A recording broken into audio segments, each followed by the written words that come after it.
Born on November 7, 1867 in Warsaw, Poland, Maria Sklodowska Curie was the youngest of the 5 children born to Wladyslaw and his wife Bronislava Sklodowska, who were both well-known teachers. Unfortunately, Wladyslaw lost his job, and to support the family financially, they were forced to take in renters into their tiny apartment. Bronislava, on the other hand, raised the children as Catholics. Sadly, Maria's faith was shaken in 1876 when her sister died of typhus fever, and 2 years later, she completely rejected her faith when Bronislava died after contracting tuberculosis. As a child, Maria showed a keen interest in physics and mathematics, which were subjects her father excelled in, as well as an exceptionally great memory. She was so passionate about her studies that she often forgot to eat or sleep. She received her first education at Sklodowska, after which she enrolled in a type of school called a gymnasium for her secondary school education, where she emerged at the top of her class, and in 1883 graduated with a gold medal. After her secondary education, Maria wanted to continue to pursue her studies. However, as Russia had now occupied Warsaw, she was not allowed to attend any higher institution on account of her gender. Maria refused to be shut down. In defiance, she and one of her sisters, Bronia, decided to attend an illegal pro-Polish institution, Flying University, which was essentially just a group of young women and men working to improve their knowledge through secret meetings.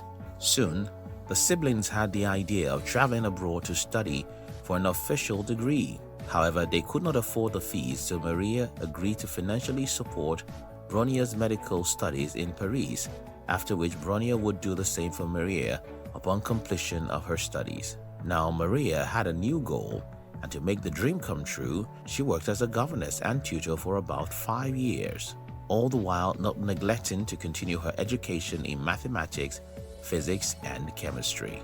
By late 1891, Maria moved to Paris to join her sister, and about a month later, she enrolled at the Sorbonne to study physics. During the day, she attended classes, and in the evenings, she tutored. With the little money she earned from her tutoring sessions, young Maria survived mostly on buttered bread and tea, which often resulted in her fainting from hunger. In 1894, Maria began her search for a laboratory where she could work on her research on the measurement of the magnetic properties of different metal mixtures. A man named Professor Joseph Wierusz Kowalski suggested that she visit a man working at the School of Physics and Chemistry located in the University of Paris by the name Curie Curie, who the professor felt would have the space that Maria needed, which she did. And that was how she met the love of her life. Pierre did indeed have a large laboratory, and he found a space for Maria to start her research work. As they both had mutual interest in science, Maria found herself was drawn to Pierre, and they eventually fell in love. 1 year later, in 1895, the two were married. It was a union that evolved into the most extraordinary partnership the world of science would come to know. At this time, Maria attempted on several occasions to return to Poland so she could continue her research in her home country, but she was continuously denied work because she was a female. As a result, Maria opted to pursue her PhD in Paris instead. As mid-1897 came around, Maria now had 2 university degrees, a published paper on the magnetization of tempered steel, and a scholarship under her belt. And this was just after her first daughter, whom the couple named Irene, was born. The couple now turned their attention to new research, the mysterious source of energy coming from uranium, which had just been discovered by a man called Antoine Henry Becquerel. Maria had a feeling that the energy source was an atomic property, which meant that it had to be present in a few other elements as well. Further research soon led to the creation of atomic physics and the invention of the word radioactivity, which is still being used to date. A few years later, in the late 1903, Maria made history by becoming the first woman to win the Nobel Prize alongside her husband and Becquerel in recognition of their joint research on the phenomenon of radiation. At first, the award committee didn't want to recognize Maria's contribution because she was a woman, But her husband, who was also an advocate for female scientists, complained to the committee to have his wife's name included for the nomination, and so it came to be. The money she obtained from the award allowed Maria to hire her first laboratory assistant.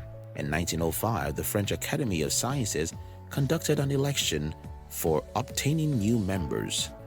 Maria applied, but lost by single vote just because of the still ongoing prejudice against women. In early 1906, tragedy struck the Curie family when Pierre was killed in Paris after accidentally stepping out in front of a heavy carriage and was killed instantly. Maria was devastated. However, she took over Pierre's teaching position at the Sorbonne, which made her the first female lecturer in history. 4 years later, Maria defined the international standards for radioactive emission and succeeded in isolating radium. The radioactive emissions were named after her and her husband as the Curie. In 1911, Maria was awarded her second Nobel Prize in Chemistry in recognition of her contribution to the advancement of the subject as well as her discoveries. Once again, Maria became a first as she won 2 Nobel Prizes, and to date, she is the only one and only female who has won the prize in multiple fields. That same year, Maria was involved in a scandal when it was discovered that she had been involved in a 1-year romantic affair with her husband's former student, a physicist named Paul Langevin, who was married at the time, but was alienated from his wife. The press had a field day with the scandal and went as far as portraying Maria as a foreigner who was a Jewish home wrecker. At the time, Maria was abroad in Belgium when the news broke, and so was surprised to find an angry mob surrounding her home when she returned home. Maria had to hide in a friend's house with her children till the heat died down. As fate would have it, many years later, Maria's granddaughter, Helen, would end up marrying Paul's grandson, Michael. During World War I, Maria devoted her time to equipping vehicles with an X-ray device to assist those who were sick and injured in her laboratory, playfully named the Radium Institute. These little automobiles soon became popular as little Curies in the war zone. In 1934, Maria felt the need to rest and rejuvenate herself, so she visited the Saint-Quillemot's sanatorium that was located in Passy, France. Unfortunately, that would become her last journey, as it was there she died of aplastic anemia as a result of all her years of being exposed to radiation. In those days, the scientists carried out experiments in radiation without the safety measures being used today, as they were unaware of the damaging effects of the radiation. Maria had carried with her test tubes with radioactive isotopes, which she had stored in her desks. As a result of their radioactive levels, Maria's papers from the 1890s were deemed too dangerous to touch and were stored in lead-lined boxes, which meant anyone who wished to view them would have to wear protective gear. Thank you very much for watching our videos. We'd like to give you another interesting video for you to enjoy next. But before then, our team will be very happy if you can like this video and share it with your friends on social media. If you're new here, don't forget to subscribe so you won't miss other interesting videos like this. Look at your screen now to see 2 other interesting videos we handpicked for you to enjoy next. We love you.